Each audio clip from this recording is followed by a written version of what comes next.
Мен кече жакында өзüm Москва шаарында болдum, мигранттар менен жолуктум. Ал жерде мен өзüm дагы лично мигрант болгонмун. Сиздин министерствоңуздун кандай иштей турганын мен так даана билемин. Сиз көбүрөөк азыр бул жерде жанагы чет элдик Кытайлардын, башка индустардын, Пакистандардын бул жака келип, жана эмгекке уруксат алуу боюнча жанакыларына өзгөртүүлөрдү киргизейин деп атасыз, туурабы? Электрондук кылып. Туура түшүндүмбү мен? Ал комиссияда ГКМнын кишиси бар, сиз барсыз, жана бир 5-6 кишиңер барсыңар. Бүт коррупциялашкан орган болуп калган ал жер.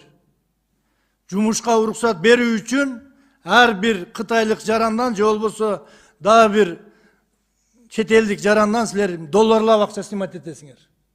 Бул жер коррупцияга баткан жер ал жер.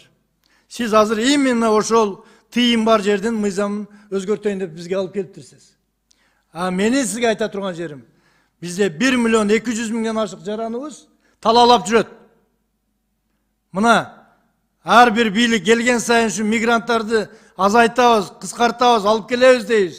Бирок тилекке каршы күндөн күнгө самолеттун баасы асман чапчыганына карабастан толо 18 жаштан 45 жашка чейин эмгекке жарамдуу биздин жарандарыбыз кетип атат мамлекетибизден. Сиз именно ушул мигранттарды кыскартуу боюнча же болбосо ошолорго бир жай шартын түзүп берүү үчүн түзүлгөн министерствосуз. Эмгек жана миграция министерствосуз, туурабы? А сиз бир 40 кишини Кореяга, бир 30 кишини Англияга жөнөтүп коюп, Акылбек Үсөнбек үчөкөң мактанып атасыңар. Биз Англия менен эмгек келишим түздүк деп клубника тердиргенге. Мындай болбойт.